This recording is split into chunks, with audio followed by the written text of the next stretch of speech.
안녕하세요. 선목교회 성도 여러분. 오늘 하루 잘 보내셨나요? 네, 오늘 그러면 같이 2020년 12월 3일 목요일 큐티 방송을 시작하겠습니다. 제가 먼저 기도하고 시작하겠습니다. 하나님 감사합니다. 우리의 삶을 주관하여 주시고 또 오늘도 함께 하나님의 말씀을 읽게 하시니 감사합니다. 우리가 하나님의 말씀을 잘 이해할 수 있도록 성령님이여 우리에게 지혜를 주시고 또 우리의 삶에 잘 적용할 수 있도록 인도하여 주시옵소서. 감사합니다. 예수님의 이름으로 기도합니다. 아멘. 우리 찬양하도록 하겠습니다. 348장 마귀들과 싸울지라 348장 마귀들과 싸울지라 1절만 같이 부르도록 하겠습니다. 마귀들과 싸울지라 죄악 벗은 형제여 담대하게 싸울지라 저기 악한 적병과 심판날과 멸망의 날 내가 섰는 눈앞에 곧 다가오리라. 영광 영광 할렐루야. 영광 영광 할렐루야. 영광 영광 할렐루야. 곧 승리하리라. 아멘. 오늘 함께 읽을 말씀은 역대상 19장 1절에서 19절까지의 말씀입니다. 역대상 19장 1절에서 19절까지의 말씀입니다. 제가 봉독하도록 하겠습니다. 그 후에 암몬 자손의 왕 나하스가 죽고 그의 아들이 대신하여 왕이 되니 다윗이 이르되 한운의 아버지 나하스가 전에 내게 호의를 베풀었으니 이제 내가 그의 아들 한운에게 호의를 베풀리라 하고 사절들을 보내서 그의 아버지 죽음을 문상하게 하니라. 다윗의 신하들이 암몬 자손의 땅에 이르러 한운에게 나아가 문상하매 암몬 자손의 방백들이 한운에게 말하되 왕은 다윗이 조문사절을 보낸 것이 왕의 부친을 존경함인 줄로 여기시나이까. 그의 신하들이 왕에게 나아온 것이 이 땅을 엿보고 정탐하여 정복시키고자 함이 아니니까 하는지라.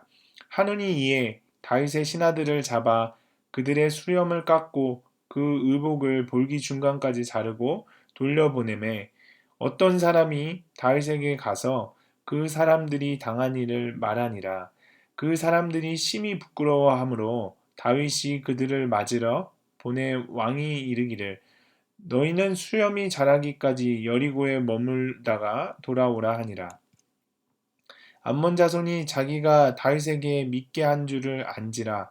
한움과 암몬 자손은 더불어 은천 달란트를 아람 나하라임과 아람 마가와 소바에 보내 병거와 마병을 상례되 곧 병거 32,000대와 마아가 왕과 그의 군대를 고용하였더니 그들이 와서 메드바 앞에 진침해 암몬 자손이 그 모든 성읍으로부터 모여와서 싸우려 한지라. 다윗이 듣고 요압과 용사의 온 무리를 보냈더니 암몬 자손은 나아가서 성문 앞에 진을 치고 도우러 온 여러 왕은 따로 들에 있더라. 요압이 앞뒤에 친 적진을 보고 이스라엘에서 뽑은 자 중에서 또 뽑아 아람 사람을 대하여 진을 치고 그 남은 무리는 그의 아우 아비새의 수하에 맡겨 암몬 자손을 대하여 진을 치게 하고 이르되 만일 아람 사람이 나보다 강하면 내가 나를 돕고 만일 암몬 자손이 너보다 강하면 내가 너를 도우리라. 너는 힘을 내라. 우리가 우리 백성과 우리 하나님의 성읍들을 위하여 힘을 내자. 여호와께서 선히 여기시는 대로 행하시기를 원하노라 하고 요압과 그 추종자가 싸우려고 아람 사람 앞에 나아가니 그들이 그 앞에서 도망하고 암몬 자손은 아람 사람이 도망함을 보고 그들도 요압의 아우 아비새 앞에서 도망하여 성읍으로 들어간지라. 이에 요압이 예루살렘으로 돌아오니라. 아람 사람이 자기가 이스라엘 앞에서 패하였음을 보고 사신을 보내 강 건너편에 있는 아람 사람을 불러내니 하다데셀의 군대 사령관 소박이 그들을 거느린지라. 어떤 사람이 다윗에게 전하매 다윗이 온 이스라엘을 모으고 요단을 건너 아람 사람에게 이르러 그들을 향하여 진을 치니라. 다윗이 아람 사람을 향하여 진을 치매 그들이 다윗과 맞서 싸우더니 아람 사람이 이스라엘 앞에서 도망한지라. 다윗이 아람 병거 7,000대의 군사와 보병 4만 명을 죽이고 또 군대 지휘관 소박을 죽임에 하다데셀의 부하들이 자기가 이스라엘 앞에서 패하였음을 보고 다윗과 더불어 화친하여 섬기고 그 후로는 아람 사람이 암몬 자손 돕기를 원하지 아니하였더라. 아멘. 네, 먼저 본문을 해설하도록 하겠습니다. 오늘의 본문의 시작은 그 후에라는 말과 함께 시작합니다. 우리가 성경을 읽을 때 이러한 어떤 전치사나 접속사를 유념해야 합니다. 오늘 본문 앞장에, 그러니까 어제 큐티 말씀이죠. 본문 앞장에는 블레셋, 모압, 소바와 아람, 에돔 등 여러 족속들을 이제 전쟁에서 이기고 그들을 굴복시키는 그런 장면이 나옵니다. 물론 여호와께서 다윗이 어디로 가든지 이기게 하셨다라는 것이 키포인트입니다. 어, 그리고 다윗이 그 전쟁을 승리로 이끈 후에 가장 먼저 한 것이 이제 행정 조직을 정비함으로 이제 18장이 마무리됩니다. 그리고 오늘 19장에 와서 이제 시작할 때 그 후에 라는 단어가 이제 나오는 것이죠. 여러 나라와의 싸움을 승리하고 행정 조직도 잘 정비한 때에 다윗은 막강한 힘을 가졌음에도 교만하지 않고 어, 오늘 이제 본문에 임하는 것을 볼 수 있습니다. 자, 암몬 왕이었던 나하스가 죽자 다윗은 옛일을 기억하면서 은혜를 베풀고자 암몬의 새 왕에게 이제 조문 사절단을 보냅니다. 하지만 암몬의 방백들은 다윗의 이 선한 동기를 오해하고 오히려 악하게 판단하였습니다. 그래서 방백들은 나하스의 아들 한운에게 다윗이 사절단을 보낸 이유가 부친을 존경해서가 아니라 암몬 땅을 엿보고 정탐하고자 온 것이라고 그렇게 어, 이야기했습니다. 그래서 한우는 다윗의 신하들을 잡아 수염을 깎고 의복을 잘라서 다시 돌려보냈어요. 이것이야말로 선을 악으로 갚는 행위였습니다. 이렇게 행하는 자는 개인이나 단체나 화를 면할 수 없습니다. 이스라엘의 사신들이 모욕을 당한 것은 바로 이스라엘 나라가 당한 수치와 다를 것이 없었습니다. 그러므로 다윗은 그들이 당한 수치를 공개함보다 그것을 묵살시키길 원했습니다. 그래서 다윗은 신하들에게 여리고에 머물러 있다가 수염이 다시 자라면 돌아오도록 지시합니다. 암몬 왕은 자기 잘못을 정당화하기 위해서 이스라엘을 상대로 전쟁을 준비합니다. 그는 다른 몇몇 나라에서 용병들을 끌어모아서 전쟁을 일으킵니다. 돈으로 자신의 잘못을 만회하려고 했습니다. 이렇게 선을 악이라고 내세우며 세상의 모든 세력과 작당하여 도전해 오는 것은 마치 그리스도의 복음을 조롱하며 핍박하는 무리들의 행동과 비슷합니다. 이러한 모든 행동은 결국 하나님과 싸우는 만행입니다. 요압은 이스라엘 군대를 이제 이렇게 두 개로 나눠 진을 쳤습니다. 그의 아우였던 아비새의 수하에 군사를 맡기며 만일 아람 사람이 나보다 강하면 내가 나를 돕고 만일 암몬 자손이 너보다 강하면 내가 너를 돕겠다고 이야기합니다. 그리고 요압은 이번 전쟁의 목적을 강조합니다. 바로 이스라엘 하나님의 성읍을 위하자라는 대의 명분을 내세워 군사들에게 사기를 돋구고 여호와만 의지하고 전쟁을 수행하였습니다. 결국 돈으로 모인 암몬과 아람의 연합군은 패배하고 말았습니다. 암몬 족속에 의해 전쟁에 용병으로 참가한 아람 사람들은 다른 동맹국들로부터 새로운 지원군을 받아 또다시 대규모 군대를 끌어모읍니다. 이번에는 다윗이 직접 나서서 아람군과 정면 승부를 펼치고 큰 승리를 거둡니다. 아람 사람들은 자진해서 다윗과 평화 조약을 맺고 그를 섬기게 됩니다. 어, 이번에는 이제 적용을 한번 해볼 텐데요. 우리가 암몬의 새로운 왕 한운처럼 어리석은 판단을 하지 않도록 조심해야 합니다. 중요한 순간 사람들의 말에 휘둘리면 선을 악으로 갚는 잘못된 결정을 할 수도 있습니다. 그러므로 무언가를 결정하게 될 때 하나님께 묻는 것을 잊지 말아야 합니다. 여러분이 오늘 결정하기에 앞서서 하나님께 먼저 물어야 할 내용은 무엇입니까? 한번 이 시간에 생각해 보도록 하겠습니다. 두 번째 적용할 부분은 만약 여러분이 남에게 선을 베풀었는데 이와 같이 오해를 당한다면 어떻게 하시겠습니까? 다윗은 억울한 일을 당하고 난 뒤 무조건 바로 복수한 것이 아니라 오히려 시간을 가지고 참았습니다. 물론 하나님께서 다윗에게 싸우게 하시고 승리를 주십니다. 어, 오늘날 당신이 당한 억울한 일은 무엇인가요?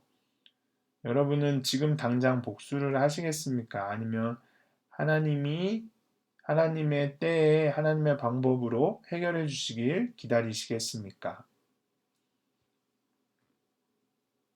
마지막으로 우리가 생각해 볼 적용은 우리 모두 한때 암몬 한은처럼 하나님의 사랑과 은혜를 모르는 척하며 오히려 그것을 악으로 갚았던 사람들입니다.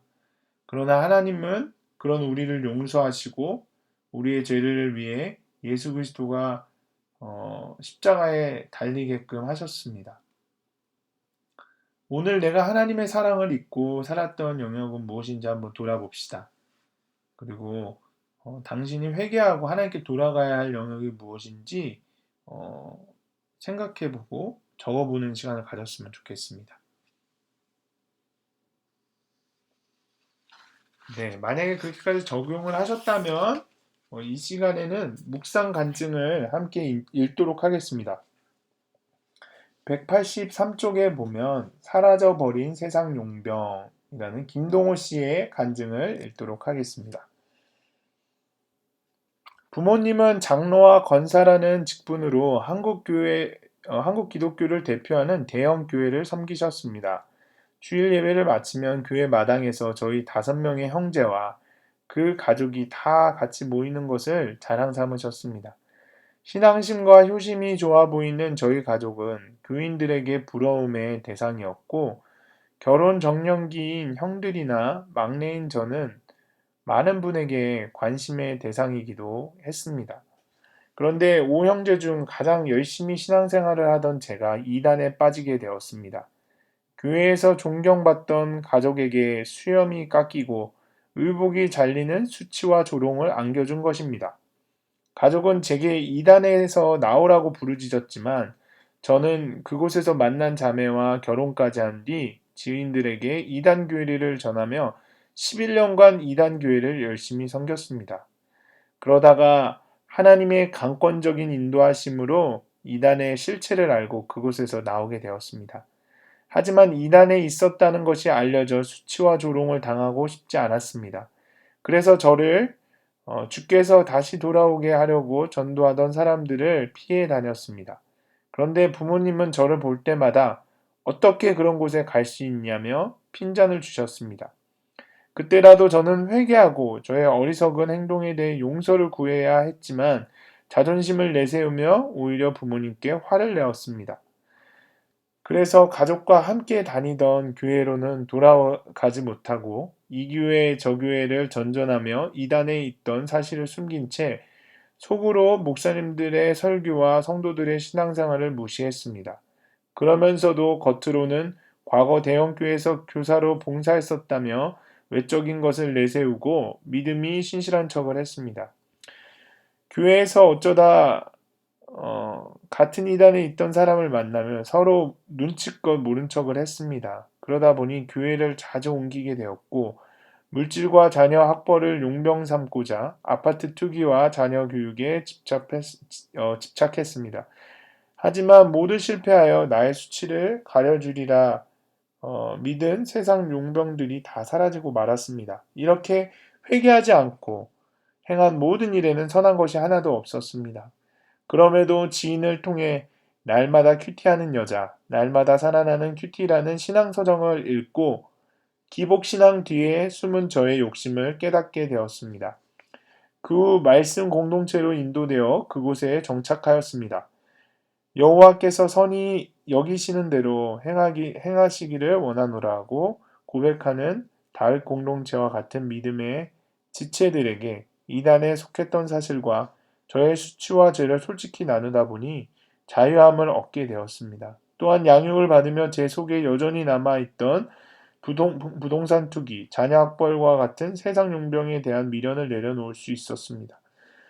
믿음의 공동체와 더불어 화친하여 살게 해주신 하나님의 은혜에 감사합니다.